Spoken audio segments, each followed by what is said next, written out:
Hello दोस्तों, welcome CGPSC ज्ञान के इस नए वीडियो में मैं सरगम गुप्ता आप लोगों का फिर से स्वागत करता हूं। हम लोग अभी एक लाइफ की सीरीज पढ़ रहे हैं लगातार। उसमें पहले जो 2 वीडियो में आप लोगों ने देखा कि लाइफ से रिलेटेड जितने भी पार्ट्स थे वो कंप्लीट हो चुके हैं। कुछ लास्ट पार्ट हैं, लेकिन ऐसा ना समझिए कि इम्पोर्टेंट नहीं है, ये तो कुछ ज़्यादा ही इम्पोर्टेंट है। इसलिए इस इम्पोर्टेंट टॉपिक को लेके एक बार फिर से मैं आप लोगों के सामने मौजूद हूँ। तो आज का ये क्लास जो कि पूरी तरीके से डेडिकेटेड है प्रकाशिक यंत्रों के ऊपर में। इस क्लास में हम बहुत सारे प्रकाशिक यंत्रों के बारे में पढ़ेंगे, लेकिन डिटेल से सिर्फ 2 प्रकाशिक यंत्रों के बारे में चर्चा करेंगे। प्रकाशिक यंत्र दोस्तों क्या होता है, ये क्वेश्चन होता है, ठीक है। तो प्रकाशिक यंत्र यानी कि ऐसे यंत्र जिनके माध्यम से हम दूर की वस्तुओं को देख सकते हैं, पास की वस्तुओं को देख सकते हैं, कोई भी वस्तु उसको देख सकते हैं। ऐसे यंत्रों को प्रकाशिक यंत्र कहते हैं। लेकिन प्रकाशिक यंत्र 2 भागों में बांटे जा सकते हैं। एक प्रकृति द्वारा दे, जिसको हम बोलते हैं प्राकृतिक, और जिसके अंतर्गत हमारी खुद की आंखें आती हैं। तो हम अपने आंखों के बारे में देखेंगे कि हमारे आंखों के अंदर कौन कौन से पार्ट्स होते हैं जिसके माध्यम से हम वस्तुओं को देख सकते हैं। उसके बाद हम लोग देखेंगे फोटोग्राफी कैमरे के बारे में। दूरदर्शी, सूक्ष्मदर्शी, दूरबीन, ये सभी प्रकाशिक यंत्र हैं जिसके माध्यम से हम दूर की वस्तुओं को देख सकते हैं, और सूक्ष्मदर्शी जिसके माध्यम से सूक्ष्म जीवाणुओं को देख सकते हैं। तो आज देखते हैं सबसे पहला नेत्र के बारे में, मानव नेत्र।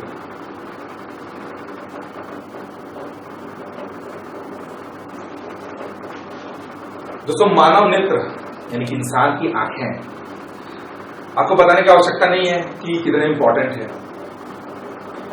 और ये हमारी जो आंखें हैं वो एक विशेष स्ट्रक्चर के लिए बनाए गए हैं। ऐसा नहीं कि कुछ भी बना दिया गया, गॉड गिफ्टेड है। और 5 इंद्रियों में से एक बहुत इंपॉर्टेंट इंद्री है जिसके माध्यम से पूरी जिंदगी अंधेरे में बीतेगी अगर वो नहीं है तो ये आंखें जो बोला जाता है कि भगवान की देन है, तो अगर भगवान ने इसको बनाया है तो किस तरीके से बनाया होगा, तो उसके बहुत सारे पार्ट्स हैं दोस्तों। तो सबसे पहले हम एक स्ट्रक्चर देखते हैं, उसके बाद आंखों में देखेंगे कि जब प्रकाश प्रवेश करता है तो कौन सी कार्यविधियां अपनाई जाती हैं। ये सब नेचुरल प्रोसेसेस हैं। तो पहले तो स्ट्रक्चर देखना जरूरी है कि आंख के अंदर होता क्या है। तो हमारे आंखें जो होती हैं वो हमारे स्कल यानी कि एक बहुत ही मजबूत हड्डी के बीच में जो यहाँ पे दिए गए हैं उसमें सुरक्षित रहती हैं, ताकि उन लोगों को किसी प्रकार की क्षति न पहुंचे, कोई नुकसान या हानि न पहुंचे। साथ ही साथ इसको दिमाग के पास में रखा गया है आंखों को, ताकि जितना भी इंफॉर्मेशन हम लोग इसमें देखते हैं, जो भी चीजों को देखते हैं, वो तुरंत ही हमारे दिमाग में उसकी छवि बन जाती है। तो मतलब बहुत ही सुसज्जित तरीके से इसको बनाया गया है। तो झांकते हैं आंखों के अंदर। देखिए, एक स्ट्रक्चर में बना रहा हूं, तो चित्र बनाने का तरीका मैं आपको बता रहा हूं। इस पे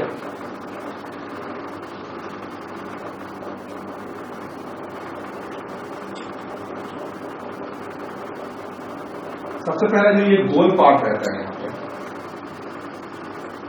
प्रॉपर गोल नहीं बन रहा है ये।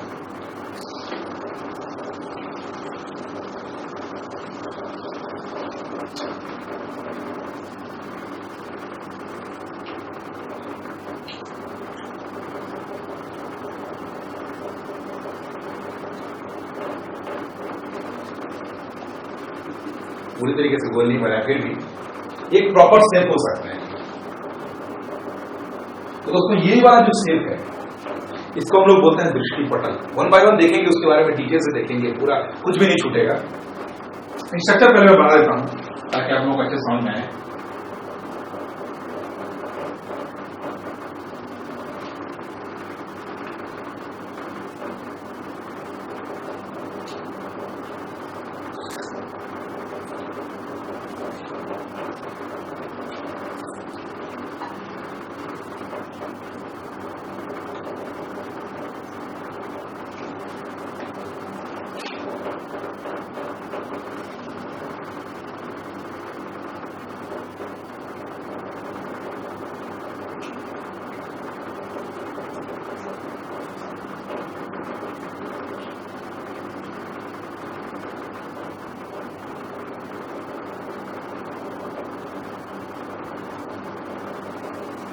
ये देखो दोस्तों, इस टाइप से एक शेप बनता है यहाँ पे।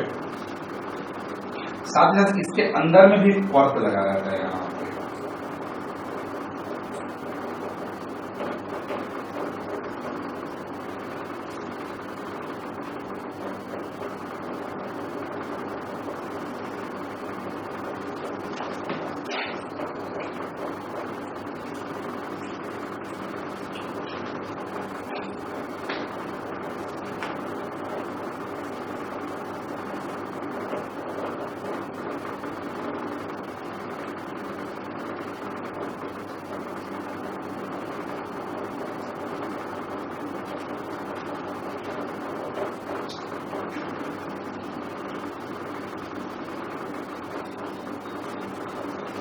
ये दोस्तों, ये एक प्रॉपर शेप में आ गया हम लोग की आंखों का। ये अंदर का पार्ट है, इसमें ये जो है यहां से प्रकाश अंदर प्रवेश करती है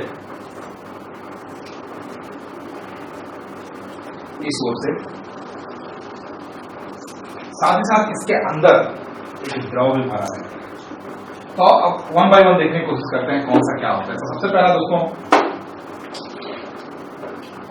पहला पार्ट हम लोग देखने की कोशिश करते हैं। सबसे पहला पार्ट होता है दृष्टि पटल।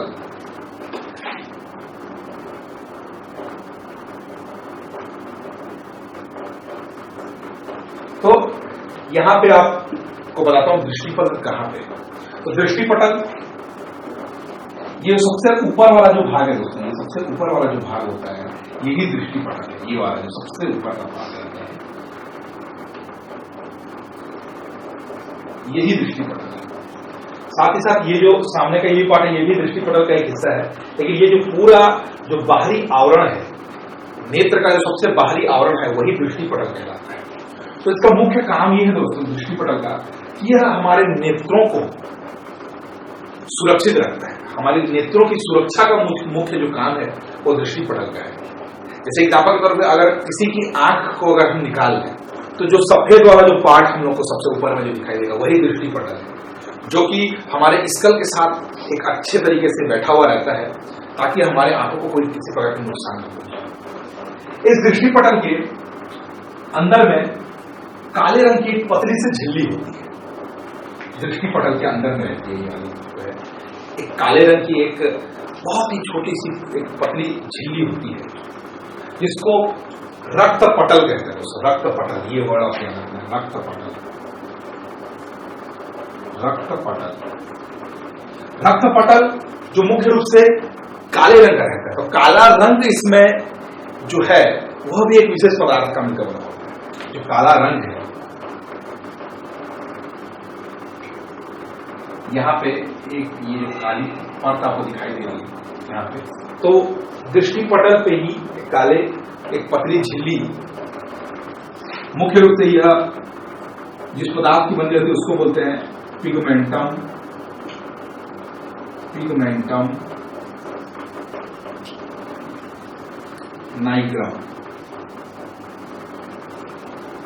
ये नाम आपको याद होना चाहिए दोस्तों। ये क्वेश्चन पूछा जाता है कि दृष्टि पटल में जो काले रंग की पतली झिल्ली होती है उसका क्या नाम है। तो उसको बोलते हैं दोस्तों पिगमेंटम नाइग्रम। ठीक है, तो पिगमेंटम नाइग्रम जो कि काले रंग का होता है। तो काले रंग का मुख्य काम होता है प्रकाश का अवशोषण करना। यानी कि प्रकाश जब आंखों में प्रवेश करती है तो अगर कहीं पे ऐसा होता है कि प्रकाश की मात्रा ज्यादा हो गई तो उसको उस अतिरिक्त प्रकाश को यह अवशोषित कर लेता है, जिससे कि ये आंख के अंदर प्रकाश का परावर्तन नहीं हो पाता दोस्तों। यानी कि मुख्य रूप से दृष्टि पटल की इस रक्त पटल का काम प्रकाश के परावर्तन को रोकना ही है। परावर्तन को रोकना। तो इतने ही पॉइंट आपको याद रखना है दृष्टि पटल में। ठीक है, दृष्टि पटल का मुख्य जो काम क्या है और कहां पर रहता है, ये वाले दृष्टि पटल। दृष्टि पटल के बाद दोस्तों दूसरा हम लोग देखते हैं कॉर्निया।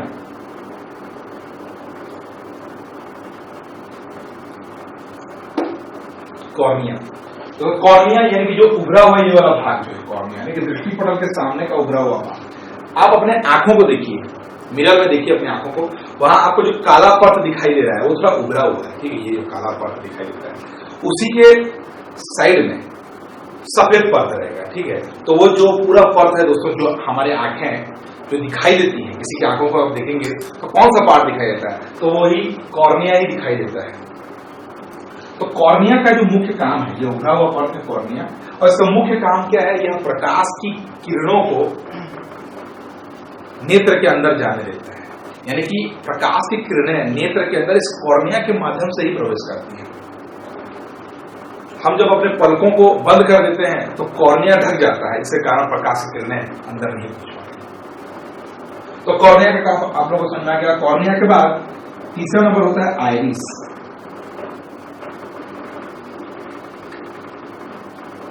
आइरिस दोस्तों, जब अपनी आंख को आपके से देखिए तो कॉर्निया के बीच में जो काले रंग की आपकी जो गोल सी परत दिखाई दे रही है, इसको एक्चुअल में लोग अपनी आंखें समझते हैं, उसी को बोलते हैं आइरिस। ये वाला जो पार्ट है ये आइरिस कहलाता है। और आइरिस का ये जो पार्ट है, जिसका मुख्य काम प्रकाश की तीव्रता को कंट्रोल करना है। और ऐसा नहीं है कि कॉर्निया ये आइरिस जो है वह हर व्यक्ति के लिए होता है। जैसे बोलचाल की भाषा में बोली जाती है कि उसकी आंखें भूरी हैं, उसकी आंखें काली हैं, उसकी आंखें नीली हैं, ठीक है। तो ये जो रंगों का जो बदलाव है, जो परिवर्तन आप लोगों को दिख रहा है, वही आइरिस है।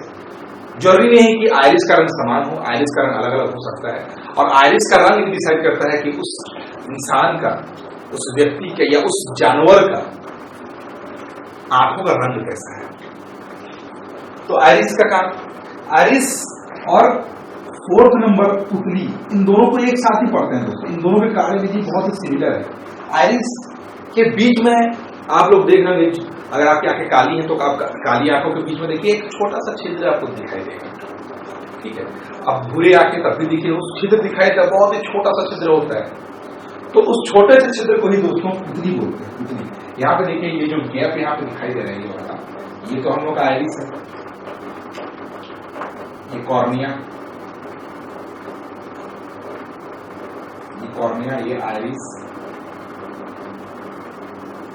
ये वाला जो पार्ट है ये हम लोग को पुतली है। तो पुतली और आइरिस का मेन काम मैं आपको बताता हूं कि जब हमारी आंखों में प्रकाश प्रवेश करता है, तो अगर प्रकाश की मात्रा बहुत ज्यादा है, प्रकाश की मात्रा अगर बहुत ज्यादा है, तो उस स्थिति में आइरिस थोड़ा सा फैल जाता है। आइरिस थोड़ा सा फैल जाता है जिससे पुतलियां सिकुड़ जाती हैं, पुतली छोटी हो जाती है। इसलिए ज्यादा प्रकाश में भी ऐसा नहीं है कि सारा प्रकाश हमारे आंखों में प्रवेश कर जाता है।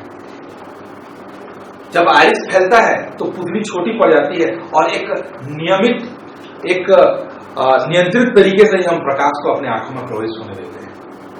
उसी प्रकार जब कम प्रकाश किरण हमारे आंखों में प्रवेश करती है तो हमारी जो आइरिस है वो छोटी हो जाती है, आकार उसका छोटा हो जाता है, जिससे पुतली का आकार बढ़ जाता है और अधिक से अधिक प्रकाश किरण तो आंख के अंदर प्रवेश करती है। तो इस प्रकार आइरिस और पुतली दोनों का काम जो है बहुत ही सिमिलर है। आइरिस पुतली पे डिपेंडेंट है और पुतली आइरिस पे डिपेंडेंट है। पांचवा नंबर आपको जानना है दोस्तों, जलीय द्रव। जलीय द्रव, जलीय द्रव क्या होता है? यहां पे दोस्तों ये आइरिस और ये लेंस, नेत्र का जो लेंस है जिसके बारे में आपको बताऊंगा मैं, उन दोनों के बीच में एक जलीय द्रव भरा रहता है, उसी को जलीय द्रव बोलते हैं। और इसका एक विशेष अपवर्तनांक होता है, इसका मान होता है 1.43 समथिंग होता है, 432 समथिंग होता है दोस्तों, इसके आसपास 1.43 ऐसे समथिंग होता है। तो इसी के आसपास का है, अराउंड आपको याद रखना है इसको। तो जलीय द्रव जिसका एक विशेष अपवर्तनांक होता है। उसके बाद जलीय द्रव के बाद छठवां नंबर जो सबसे मुख्य भाग होता है आंख का, वो है नेत्र का लेंस, नेत्र लेंस जिसको, नेत्र का लेंस। तो ये नेत्र का लेंस यहां पे देखिए, ये लेंस जो है नेत्र का लेंस। नेत्र लेंस आंख में जो प्रयोग होता है दोस्तों, बहुत सारे पेशियों और मांसल थैलियों से मिलकर बना होता है और ये मुख्य रूप से एक उत्तल लेंस होता है, उभया उत्तल, ये देख सकते हैं, ये उत्तल लेंस होता है। अब उत्तल लेंस ही क्यों होता है, अवतल क्यों नहीं होता? दोस्तों आपको मैंने इसके पिछले कल क्लास में एक एग्जांपल दिया हुआ था कि गाड़ी का जो साइड मिरर रहता है उसमें हम उत्तल दर्पण का प्रयोग करते हैं। उत्तल दर्पण से क्या होता है, हम लोग पीछे का जो बहुत ही बड़ा जो बैकग्राउंड है, बहुत बड़ा जो एरिया है, उसको अपने कांच में पूरा का पूरा देख लेते हैं। मतलब अधिक से अधिक क्षेत्र को हम उस मिरर के माध्यम से ही देख लेते हैं। इसका क्या मतलब है, एक बहुत ही बड़े एरिया को हम उत्तल दर्पण की सहायता से बहुत ही छोटा करके उसका आभासी प्रतिबिंब और छोटा प्रतिबिंब वह उस दर्पण पर बना रहे हैं। इसका मतलब उत्तल लेंस बहुत ही बड़े क्षेत्र को एक छोटे क्षेत्र में परिवर्तित कर देता है, जिसको हम लोग देख सकते हैं। वही काम आंखों में भी होता है। हम जो भी देखते हैं, जो कुछ भी देखते हैं, उसका एक छोटा प्रतिबिंब जो है वह उत्तल लेंस बना देता है। यहाँ पे दर्पण तो है नहीं, क्योंकि यहाँ पे कोई परावर्तक पृष्ठ नहीं है, तो इसीलिए उत्तल लेंस उसका एक वास्तविक प्रतिबिंब बनाता है, एक छोटा प्रतिबिंब बनाता है, एक उल्टा प्रतिबिंब बनाता है हमारी आंखों के एक मुख्य भाग जिसको बोलते हैं रेटिना पर। यहाँ पे वह प्रतिबिंब बनाता है, यानी कि यहाँ पे जो लेंस का प्रयोग होता है वो एक उत्तल लेंस का प्रयोग है। ज्यादा डिटेल से बोले तो उभय उत्तल लेंस का प्रयोग किया जाता है। इसकी फोकस दूरी यही पे होती है दोस्तों। यहाँ पे तो रेटिना देखते हैं। इसके बाद तो नेत्र लेंस के बाद हम लोग देखते हैं रेटिना। तो रेटिना हुआ है जिस पर आंखों से जो भी दिखता है उसका प्रतिबिंब बनता है। यह प्रतिबिंब वास्तविक होता है, यह प्रतिबिंब छोटा होता है और उल्टा होता है। वास्तविक उल्टा छोटा प्रतिबिंब आंख के रेटिना पर बनता है। तो दोस्तों रेटिना पे 2 पॉइंट होते हैं, 2 ऐसे इंपॉर्टेंट चीजें होती है रेटिना। ऐसा नहीं कि रेटिना सिर्फ रेटिना ही होता है, उसके अंदर भी 2 भाग होते हैं। रेटिना पहला जो होता है वो होता है दोस्तों पीत बिंदु, ये वाला जो बिंदु है, मतलब अगर उस उत्तल लेंस की फोकस दूरी रेटिना के जिस पॉइंट पे मिलते हैं वही उसका पीत बिंदु कहलाता है। पीत यानी कि पीला, यह बिंदु पीला होता है इसलिए इसको पीत बिंदु। और यह नेत्र की स्पष्ट प्रतिबिंब, जो उत्तल लेंस द्वारा जो स्पष्ट प्रतिबिंब बनाया जाता है वह उसी पीत बिंदु पर बनता है। यानी कि पीत बिंदु पर अगर कोई प्रतिबिंब बनता है तो वह बहुत स्पष्ट तरीके से व्यक्ति को दिखाई देता है। एक स्वस्थ मनुष्य का प्रतिबिंब हमेशा पीत बिंदु पर ही दिखाई देता है। उसके अतिरिक्त यहाँ पे कुछ और बिंदु होते हैं। इस बिंदु को अंध बिंदु बोला जाता है। अंध बिंदु, अंध बिंदु में पूरी तरीके से अंधेरा होता है, इसलिए इसको अंध बिंदु होता है। यहाँ प्रकाश की कोई भी मात्रा नहीं पड़ती है, लेकिन इसका मुख्य काम जो है वह इस उल्टे प्रतिबिंब को कोशिकाओं के माध्यम से, तंत्रिकाओं के माध्यम से सीधा हमारे दिमाग पे लेके जाना है। यही अंध बिंदु का काम है। जो रेटिना पर जो प्रतिबिंब बनता है वो उल्टा रहता है, तो उसी प्रतिबिंब को जब हमारे दिमाग पे पहुंचाने का काम अंध बिंदु करता है और उसका सीधा प्रतिबिंब बनाता है। यहाँ पे रेटिना पर बड़ा प्रतिबिंब हमेशा उल्टा बनता है, लेकिन दिमाग पर जब वह जाता है तो वह सीधा प्रतिबिंब दिखाता है। इसीलिए हम लोग को वस्तुएं जो सीधी दिखाई देती है, लेकिन असलियत में जो रेटिना पर जो प्रतिबिंब बना है वो उल्टा प्रतिबिंब है। ये डाउटफुल केस है, लेकिन इसीलिए आपको यहाँ पे एग्जाम का क्वेश्चन जो यहीं से पूछा है, जहां भी डाउट्स रहते हैं थोड़े से वो बहुत इंपॉर्टेंट वाला क्वेश्चन रहता है और वही से एग्जाम में क्वेश्चन पूछे जाते हैं। तो इसीलिए इस पॉइंट को आप अच्छे से याद रखिए कि ये उत्तल लेंस पर जो प्रतिबिंब बनेगा वह रेटिना पर बनता है, उल्टा बनता है, वास्तविक और छोटा बनता है, जिसको अंध बिंदु के माध्यम से जब दिमाग में पहुंचाया जाता है तो तब वह सीधा प्रतिबिंब बनाता है और उसके बाद वस्तुएं हमें स्पष्ट रूप से दिखाई देती है। इन दोनों के बीच में, रेटिना और नेत्र लेंस के बीच में कांचाभ द्रव भरा रहता है। द्रव भरा रहता है यहाँ पे, उसको बोलते हैं कांचाभ द्रव।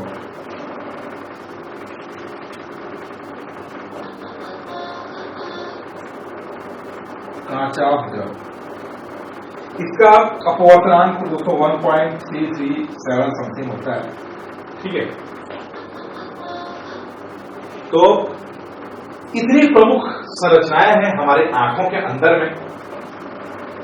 मेंस में जब आपको ये क्वेश्चन पूछा जाएगा कि आंखों की ये जो संरचनाएं हैं आप उसको डिटेल समझाइए, तो मैंने हर चीज इसमें एक्सप्लेन कर दिया है जो आप लोगों को लिखना है एग्जाम में। इसको आप बहुत ही छोटे से छोटे तरीके से लेके बड़े से बड़े तरीके तक लिख सकते हैं। आपको ये संरचना बनानी अति आवश्यक है, आपको आराम से नंबर मिल जाएगा। साथ ही साथ कुछ अच्छे अच्छे पॉइंट्स जो मैंने आपको यहाँ पे बताया, मतलब कुल मिला के मानव नेत्र की संरचना से सारी चीजें यहाँ पे पूरी तरीके से क्लियर हो गई है। तो ये तो हो गया मानव लेंस, मानव नेत्र, और मानव नेत्र में एक उत्तल लेंस यहां पे हो जाता है।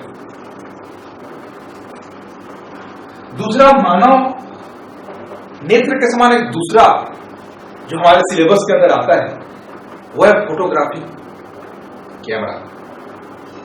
तो फोटोग्राफी कैमरे के बारे में देख लेते हैं, लेकिन मानव नेत्र के बारे में जब हम देखेंगे तो उसमें और भी कुछ टॉपिक्स हैं, जैसे दृष्टि दोष।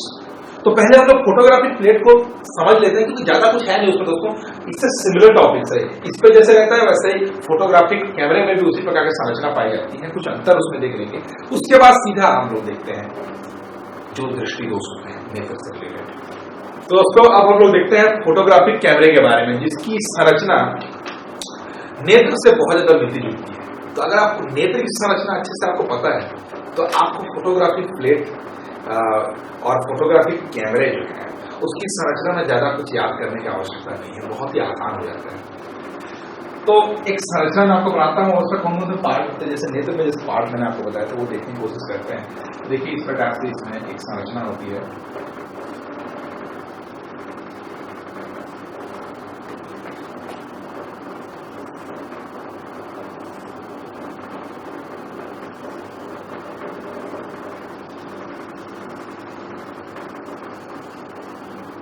ये जो है एक कैमरा है और ऊपर से ये सीन दिखाई दे रहा है, कैमरे के ऊपर सीन दिखाई दे रहा है। यहाँ पे हम एक उत्तल लेंस का प्रयोग करते हैं। यहाँ पे हम एक डायफ्राम का उपयोग करते हैं, डायफ्राम।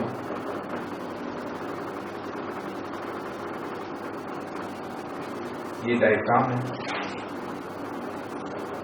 देखेंगे लेंस का क्या काम है, डायफ्राम का काम है, सब देखेंगे। यहाँ पे एक फोटोग्राफिक प्लेट लगी रहती है, जैसे कि रेटिना पे किसी वस्तु का प्रतिबिंब बनता है, तो यहाँ पे इस फोटोग्राफिक कैमरे में जो प्रतिबिंब बनता है वो यहीं पे बनता है। साथ ही साथ यहाँ पे एक शटर लगा रहता है, ये जो शटर लगा रहता है। तो इतने प्रकार के यहाँ पे प्रमुख भाग हैं इसके। तो यहाँ पे सबसे पहला लेंस वाला पार्ट रहता है, लेंस। ये डायफ्राम है, यहाँ पे शटर लगा रहता है, शटर। ये फोटोग्राफिक प्लेट है। तो कुल मिला के इतने 4 भाग ही फोटोग्राफिक कैमरे में पाए जाते हैं दोस्तों। उसके ऊपर ये जो आवरण बना रहता है वो प्लास्टिक का बना रहता है, लोहे का भी बना रहता है। पहले लोहे के बनते थे, तो प्लास्टिक के हिस्से बनाए जाते हैं जो पार्ट है। तो ये प्रमुख संरचना है। तो देखते हैं इसमें कौन कौन से भागों के कौन कौन से काम होते हैं। बहुत ही आसान सा टॉपिक है ये। सबसे पहला दोस्तों यहाँ पे जो लेंस लगा रहता है, आंख में जिस प्रकार से एक मांसल थैली के माध्यम से एक लेंस बना रहता है, वह भी एक उत्तल लेंस ही होता है। उसी प्रकार से यहाँ पे भी ये जो लेंस है वह उत्तल लेंस का भी प्रयोग किया गया है। तो देखिए यह एक उभय उत्तल लेंस है, और इस उभय उत्तल लेंस का काम वही है जो आंखों के समान उसका काम था। एक प्रतिबिंब का, एक वास्तविक प्रतिबिंब, छोटा प्रतिबिंब और उल्टा प्रतिबिंब, यह हमेशा बनाता है प्लेट। यानी कि ये जो लेंस है और आंखों के लेंस दोनों की कार्य करने की जो प्रणाली है, जो तरीका है, वो सेम है। उसके बाद यहाँ जो डायफ्राम है दोस्तों, इस डायफ्राम का मुख्य काम होता है कि प्रकाश की किरणों को वह अंदर जाने से रोकता है। मतलब प्रकाश की कम और ज्यादा किरणें इसी के माध्यम से नियंत्रित की जाती है। यानी कि हम लोग जैसे पुतली पढ़ रहे थे, पुतली, तो पुतली का काम भी वही होता है, प्रकाश की किरणों को अंदर और ज्यादा और कम इन दोनों के बीच में नियंत्रण स्थापित करता था। तो उसी प्रकार से डायफ्राम भी उसी प्रकार कार्य करता है जिस प्रकार आंखों की पुतली काम करती है। तो संरचना से आपको लिखनी है डायफ्राम की पुतली के साथ। ये जो पार्ट होता है ब्लैक कलर का लगा रहता है, इसको बोला जाता है प्रकाश रोधी बॉक्स।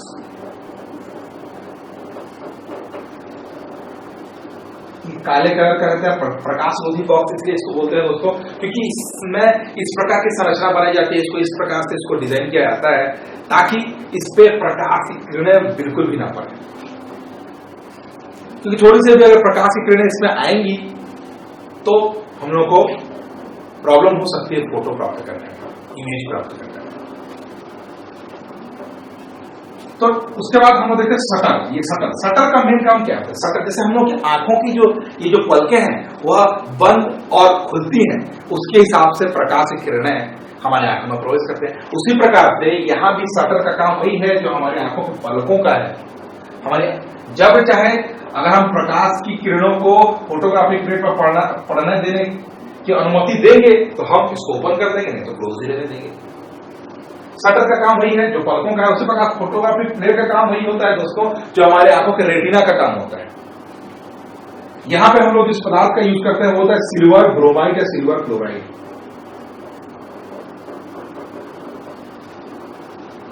सिल्वर ब्रोमाइड या सिल्वर क्लोराइड का इसका उपयोग करते हैं। ये एग्जाम में पूछा जाता है कि सिल्वर ब्रोमाइड या सिल्वर क्लोराइड का उपयोग फोटोग्राफिक प्लेट में किया जाता है।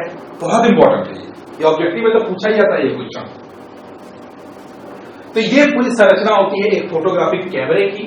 जब कोई भी इमेज यहां से देखी जाती है तो उसका एक उल्टा प्रतिबिंब, उसका एक वास्तविक और छोटा सा प्रतिबिंब इस उत्तल लेंस के माध्यम से फोटोग्राफिक प्लेट पर प्राप्त किया जाता है और उसके बाद उसका एक स्थायी प्रतिबिंब बन जाता है। तो मुख्य अंतर क्या है नेत्र और इनके बीच में? सबसे पहला अंतर तो यह है दोस्तों कि यहाँ ये जो कांच का बना हुआ इसमें लेंस का प्रयोग करते जबकि उसमें कांच का बना हुआ नहीं रहता है। साथ ही साथ इसमें जो हम लोग प्रतिबिंब प्राप्त करते हैं वह एक स्थायी प्रतिबिंब होता है जिसको हम लोग फोटो के टाइप से रख सकते हैं, लेकिन आंख में जो प्रतिबिंब बनता है वह बहुत ही थोड़े समय के लिए होता है। ये समय होता है दोस्तों 1/16 सेकंड। मतलब जब भी हमारे आंखों में कोई छवि दिखाई देती है तो उसकी छवि जब हम कुछ देखते हैं तो उसकी छवि 1/16 सेकंड यानी कि 1 सेकंड का 16वां भाग, ठीक है, के बराबर ही उतना ही टाइम तक, सेकंड तो उतना ही टाइम तक वह हमारे दिमाग में रहती है, उसके बाद वह डिलीट हो जाती है। तो ऐसा हमेशा होता है। साथ ही साथ एक और अंतर मैं ये बोल सकता हूं कि चूंकि यह एक यांत्रिक प्रणाली है, यह यंत्र है, अरे इसमें खराबी हो सकती है, इसमें खराबी आती रहती है, जबकि आंखों में किसी प्रकार की खराबी नहीं आती है। यह नेचुरल है, प्रकृति की देन है। तो ऐसे बहुत सारे अंतर आप अपने ही दिमाग से लगा सकते हैं, बहुत सारे हो सकते हैं अंतर, ज्यादा कुछ बताने का है नहीं, ठीक है। बस जितना बताना तो मैंने आपको बताया, उसकी संरचना में पूछता है और अंतर तो आप दोनों के बीच में स्पष्ट पता लगा सकते हैं। तो ये होगा दोस्तों अंतर। और फोटोग्राफिक कैमरा क्या होता है, आंख क्या होता है। अब आंखों के अंदर जो मेन प्रॉब्लम होता है उसके बारे में हम इस वीडियो में देख लेते हैं। मतलब जो दोष होते हैं हमारे स्वस्थ मनुष्य की आंखें बहुत ही तेज होती है दोस्तों, क्योंकि उसका जो प्रतिबिंब बनता है, जो उसका लेंस जो प्रतिबिंब बनाता है वह पीत बिंदु पे बनता है, क्योंकि वह उसकी फोकस बिंदु में रहती है। लेकिन जो मनुष्य स्वस्थ नहीं होता उसके केस में ऐसा नहीं होता है। तो कुछ प्रॉब्लम्स आते हैं। प्रॉब्लम को मुख्य रूप से 4 ऐसे प्रॉब्लम हैं जो कॉमन दिखाई देते हैं व्यक्तियों में।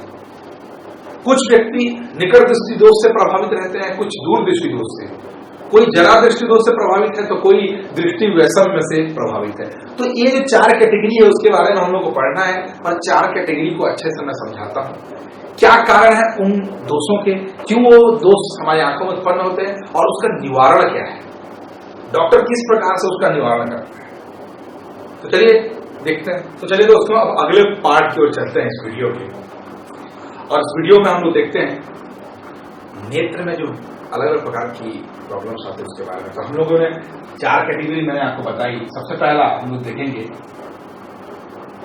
निकट दृष्टि दोष।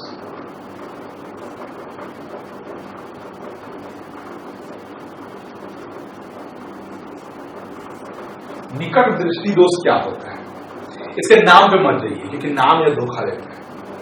बहुत लोगों को इस पे कंफ्यूज रहते हैं दोस्तों। निकट दृष्टि दोष यानी कि पास की वस्तुओं को देखने में एक दोष रहेगा, निकट की दृष्टि में दोष, ऐसा समाप्त हो, जबकि ऐसा नहीं है। या जो बोल रहा है उसका ठीक उल्टा उसका काम है। यानी कि निकट दृष्टि दोष यानी कि निकट की वस्तुओं को स्पष्ट रूप से देख सकते हैं, लेकिन दूर की वस्तुओं को स्पष्ट रूप से नहीं देख सकते, तो उसको निकट दृष्टि दोष कहते हैं। यानी कि अगर कोई आदमी पास के किसी आदमी को देख पा रहा है अच्छे से, कोई प्रॉब्लम नहीं होती उसको देखने में, लेकिन दूर खड़ा व्यक्ति को अच्छे से नहीं देख पाता, धुंधला नजर आता है वो, तो इस प्रकार का दोष जो है वह निकट दृष्टि दोष कहलाता है। तो निकट दृष्टि दोष के क्या कारण है, तो उसके लिए हम लोग को एक डायग्राम के थ्रू उसको समझने की कोशिश करते हैं ताकि अच्छे समझ में आए। ये दोस्तों हम लोग की आंखें हैं, ये हम लोग की आंखें हैं। यहां पे हम लोग की आंखों में लेंस लगी हुई है जो कि उत्तल लेंस है, और साथ ही हम लोग रेटिना है। बस इतना पॉइंट क्या आपको याद रखना है। तो जब वस्तु पास में रहती है, तो वस्तु का जो प्रतिबिंब है वह इस रेटिना पर बन जाता है, तो वस्तु स्पष्ट रूप से दिखाई देती है। लेकिन जब वस्तु दूर में है, जैसे अनंत में अगर कोई वस्तु स्थित है, तो अनंत से आने वाली प्रकाश किरणें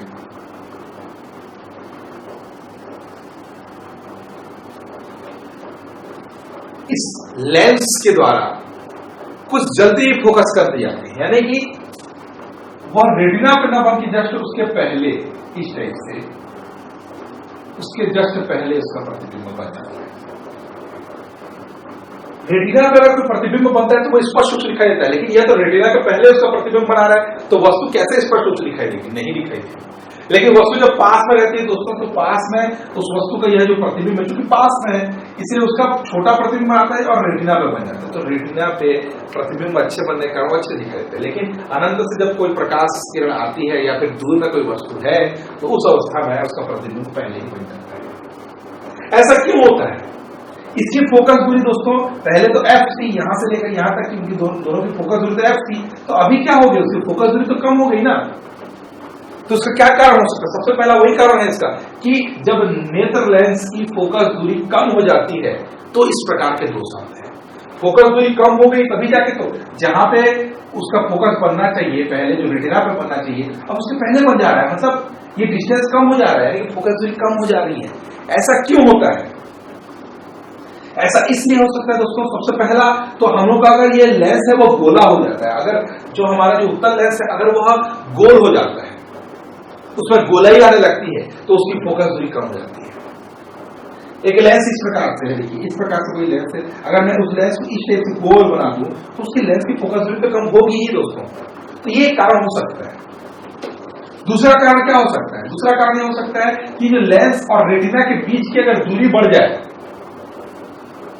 दूरी भी कभी बढ़ जाती है, उम्र बीतता है तो दूरी भी बढ़ जाती है इन दोनों के बीच। ऐसा नहीं किया, हमारी जो पेशियां होती हैं आंखों की वो लूज होते स्टार्ट हो जाते हैं, लूज होना स्टार्ट हो जाता है। उसके लिए ये रेटिना और ये जो नेत्र लेंस के बीच की दूरी भी अगर बढ़ गई तो फोकस दूरी कम हो जाती है।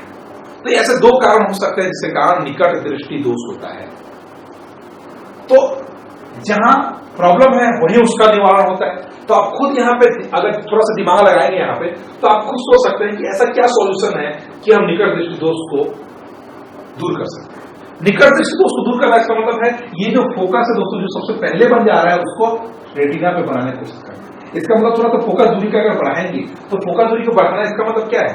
ये जो प्रकाश किरण जो अनंत से आ रहे हैं दोस्तों, वो अगर पास से अगर हम लोग दें उसको, उस प्रकाश को, मतलब अगर वस्तु जो दूर में है वो वस्तु अगर पास अगर ले आए तो उसका प्रतिबिंब भी तो रेटिना में बन जाएगा ना।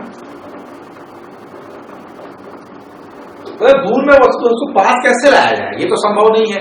दूर में कोई पेड़ है उसको क्या पास लाएंगे? ऐसा तो हो नहीं सकता।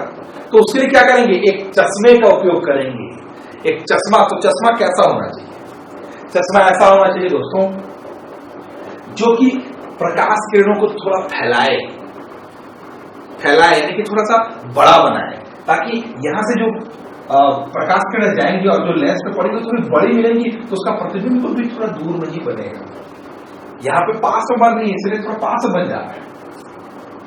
तो उसके लिए हम लोग यहाँ पे क्या करेंगे दोस्तों, यहाँ पे हम लोग सिर्फ एक काम करेंगे, यहाँ पे हम एक अवतल लेंस का प्रयोग करेंगे, क्योंकि अवतल लेंस क्या करता है, प्रकाश किरणों को अपसारित करता है, फैलाने का काम करता है। तो इस प्रकार यहाँ पे अगर हम एक अवतल लेंस का प्रयोग करेंगे तो प्रकाश जब इस पर पड़ेगा तो वह किरणों को फैला देगा, फिर फैली हुई किरणें यहाँ पे पड़ेंगी और इससे उसका प्रतिबिंब अब सीधे रेटिना पर बनना स्टार्ट हो जाएगा। अब वस्तु अच्छे से दिखाई देगी।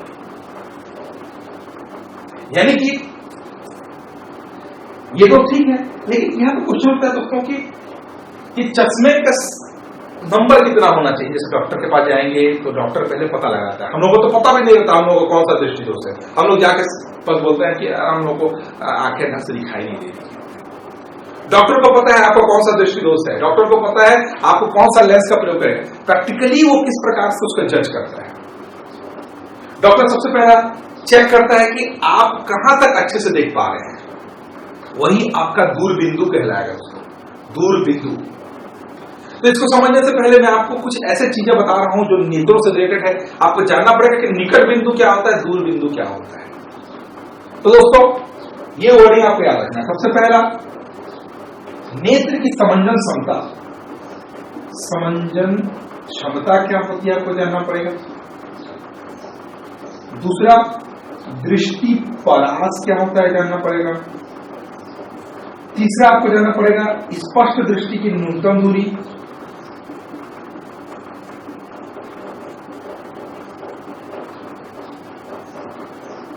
और दूसरा चौथा देखेंगे दूर बिंदु।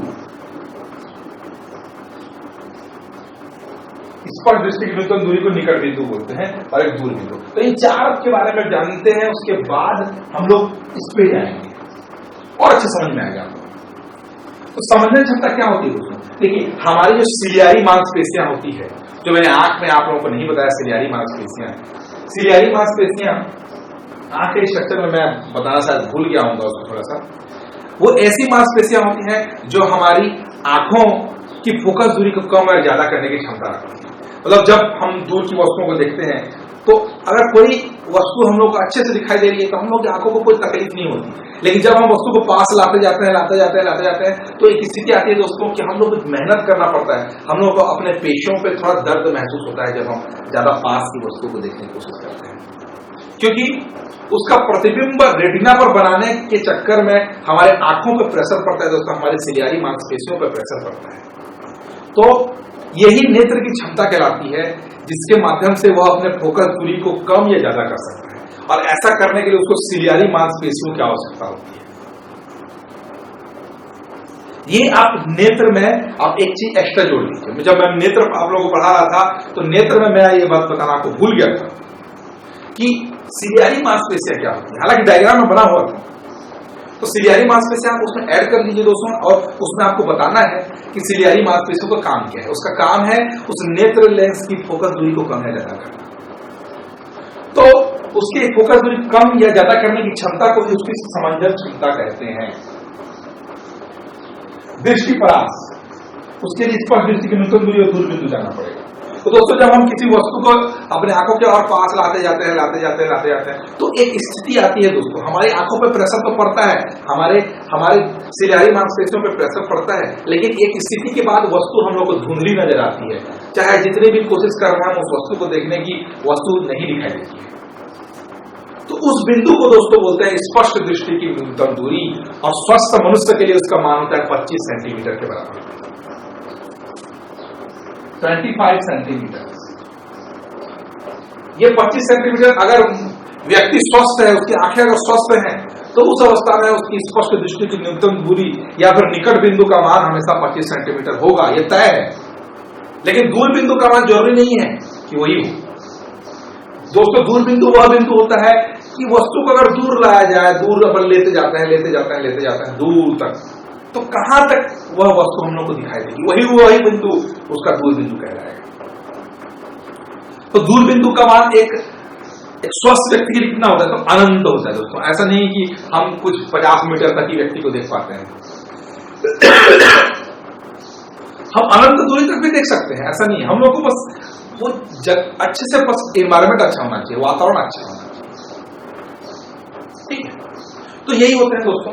तो जो स्पर्श दृष्टि की न्यूनतम दूरी होता है, यानी कि निकट बिंदु जो होता है और दूर बिंदु, उन दोनों के बीच की दूरी को ही हम बोलते हैं दृष्टि परास। सामान्य तौर पर बोला जाता है दृष्टि परास क्या होता है, तो व्यक्ति जितने पास से पास जितना देख सकता है स्पष्ट रूप से, और दूर से दूर व्यक्ति को जितना स्पष्ट रूप से देख सकता है, उन दोनों के बीच की जो दूरी है उसी को दृष्टि परास बोलते हैं। ये चार चीजें आप लोग अच्छे समझ में आ गई होंगी। तो आप देखते हैं यहाँ पे, तो यहाँ पे देखते हैं दोस्तों कि इस अवतल लेंस का प्रयोग जो जिसका मुख्य रूप से हम लोग अपसरित करने के लिए, प्रकाश किरणों को अपसरित करने के लिए जिसका हम लोग उपयोग कर रहे हैं, उसको नेत्र से कितने दूरी पर रखना चाहिए। तो दोस्तों उसके लिए सबसे पहला जब हम डॉक्टर के पास जाएंगे, बोलेंगे डॉक्टर साहब मुझे पास की वस्तु स्पष्ट रूप से दिखाई देती है, दूर की वस्तु स्पष्ट रूप से दिखाई नहीं देती, तो सबसे पहला तो वो जान लेगा कि आपको निकट दृष्टि दोष है, और वो भी ये भी जान लेगा कि निकट दृष्टि दोष में आपका जो फोकस दूरी कम हो गया आंख का, उसको ये भी पता है कि अवतल लेंस का मैं प्रयोग करूंगा आपकी आंखों को ठीक करने के लिए, लेकिन उसका नंबर कितना होना चाहिए, यही बात है, उसका नंबर कितना होना चाहिए। तो नंबर कैसे पता लगेगा, सबसे पहले बोलेगा क्या आपको ये वस्तु स्पष्ट रूप से दिख रही है, फिर थोड़ी दूरी बढ़ा देगा, क्या ये दिख रही है, आप बोलेंगे हाँ, फिर आगे बढ़ा देगा, फिर बोलेगा दिखाई दे रही है, हाँ। ऐसा करते करते एक निश्चित दूरी तक वो चेक करेगा कि कहां तक आपको वस्तुएं स्पष्ट रूप से दिखाई दे रही हैं। एक स्थिति आएगी उसके बाद से आपको वस्तुएं स्पष्ट रूप से दिखाई नहीं देंगी, वही आपका दूर बिंदु है, और आपके आंखें और दूर बिंदु के बीच की जो दूरी होती है उतनी ही फोकस दूरी के बराबर वह उस लेंस का नंबर लगाएगा, उस एक ऐसा अवतल लेंस बनाएगा जिसकी फोकस दूरी कितनी होनी चाहिए, आपके आंखों और आपके दूर बिंदु के बीच की दूरी के बराबर, तभी जाके आपका नंबर ठीक होगा, और तभी जाके आपका जो स्पष्ट प्रतिबिंब है वह रेटिना पर बनेगा।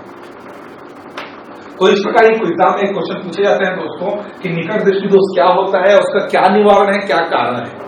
ऑब्जेक्टिव एग्जाम में भी क्वेश्चन पूछे जाते हैं कि निकट दृष्टि दोष के निवारण के लिए कौन सी लेंस का प्रयोग करते हैं, तो स्पष्ट रूप से उसके लिए हम लोग एक अवतल लेंस का उपयोग करेंगे। क्लियर। इसके बाद और कोई क्वेश्चन इससे रिलेटेड नहीं पूछा जा सकता, बस जितना मैंने बताया उतना ही पूछा जाता है इसमें। उसके बाद देखते हैं हम लोग दोस्तों दूर दृष्टि दोष के बारे में।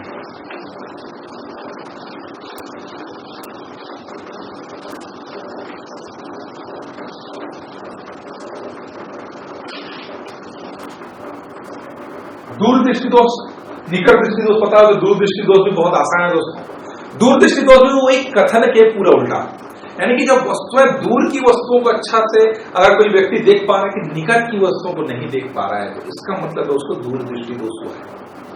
दूर की वस्तुओं को स्पष्ट देख पाना और निकट की वस्तुओं को स्पष्ट न देख पाना, ये जो प्रॉब्लम होता है, ये जो हमारे पास दोष उत्पन्न होता है आंखों में, उसको हम लोग बोलते हैं दूर दृष्टि दोष। तो दूर दृष्टि दोष के लिए भी हम लोग वही डायग्राम का यूज करते हैं।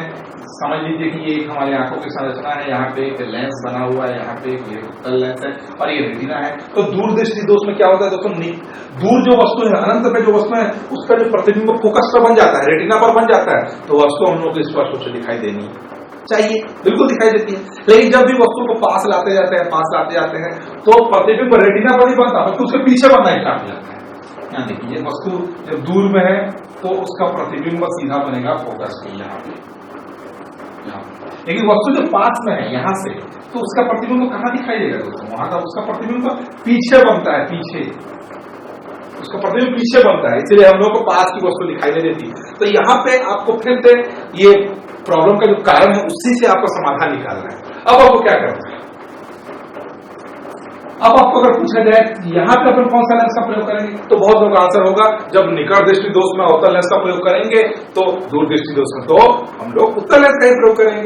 बिल्कुल सही आंसर, लेकिन क्वेश्चन को समझने का तरीका थोड़ा गलत है। अब बोल देंगे कि हाँ उत्तल लेंस का प्रयोग करें, लेकिन कैसे, क्यों करें हम लोग, क्वेश्चन तो उठना चाहिए और उसका जवाब भी आपको आना चाहिए। तो उसका रीजन है दोस्तों, चूंकि हम लोग का यहाँ पे जो प्रतिबिंब बन रहा है वो आंख के पीछे बन रहा है, यानी कि किरणें ज्यादा फैल के ही जा रही हैं, तो उसको हम लोग को अभिसरित करने की जरूरत है, उसको हम लोग को पास लाने की जरूरत है।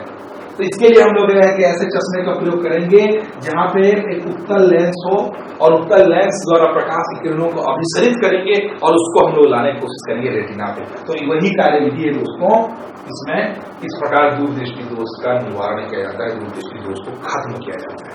ये सब डॉक्टर का यही काम है। यही करते हैं, आप किसी भी डॉक्टर के पास जाएंगे तो यही होता है दोस्तों, लेकिन लोग उसको समझ नहीं पाते। अगला देखते हैं दोस्तों दूरदृष्टि दोष। निकट दृष्टि दोष के बाद एक और तीसरे नंबर का जो आता है वो होता है जरा दृष्टि दोष।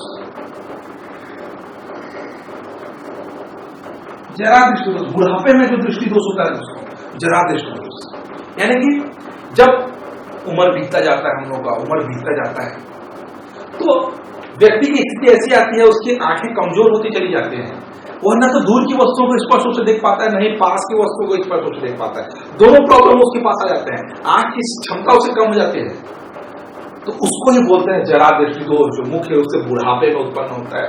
बूढ़े होते हैं तो आंख की ये क्षमता जो है दोस्तों, समझने क्षमता कम हो जाती है, हमारा जो नेत्र जो है उसकी गोलाई बढ़ जाती है और इसलिए हम लोग को ढंग से दिखाई नहीं देती वस्तु।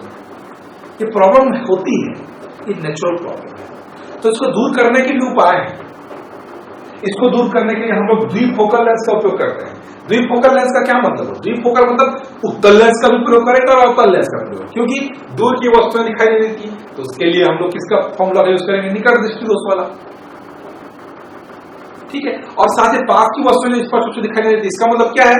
हम एक उत्तल लेंस का प्रयोग करेंगे। तो जब अवतल और उत्तल लेंस दोनों का आपस में मिला दिया जाता है दोस्तों, और इस प्रकार जो संयोगमी लेंस एक बनाया जाता है, उसी को बोलते हैं हम लोग द्विफोकल लेंस, और उसी के द्वारा हम जरा दृष्टि दोष का निवारण करते हैं। ये भी एग्जाम में क्वेश्चन पूछेगा, को बस याद रखें। चौथा और सबसे लास्ट, दृष्टि वैषम्य।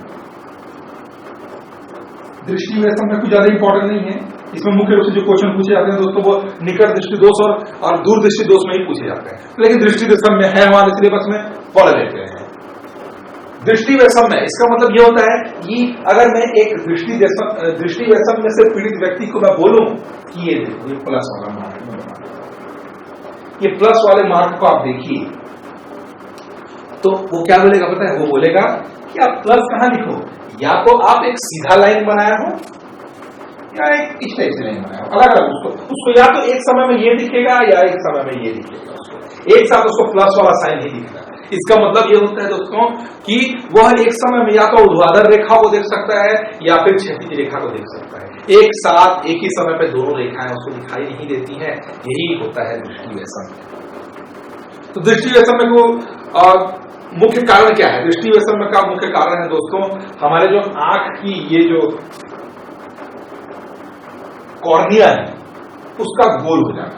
हमारी आंख का जो यह जो कॉर्निया है अगर गोल न है, गोलीय नहीं है, ये तो गोलीय होना चाहिए, अगर गोलीय नहीं है तो हम लोगों को ये वाला प्रॉब्लम आता है, दृष्टि वैषम्य वाला प्रॉब्लम। तो उसको दूर करने के लिए हम लोग अगर गोल नहीं है तो गोल कर देते हैं। अगर हमारे आंख के कॉर्निया की अगर गोली संरचना नहीं है तो कर देते हैं गोल, तो उसके लिए क्या करेंगे? एक बेलनाकार लेंस का प्रयोग करेंगे, बेलनाकार लेंस, बेलनाकार लेंस, बहुत सिंपल। तो इस प्रकार ये 4 प्रकार के दोष जो एग्जाम में पूछे जाते हैं, उसके कारण उसके निदान सब मैंने आपको बताए।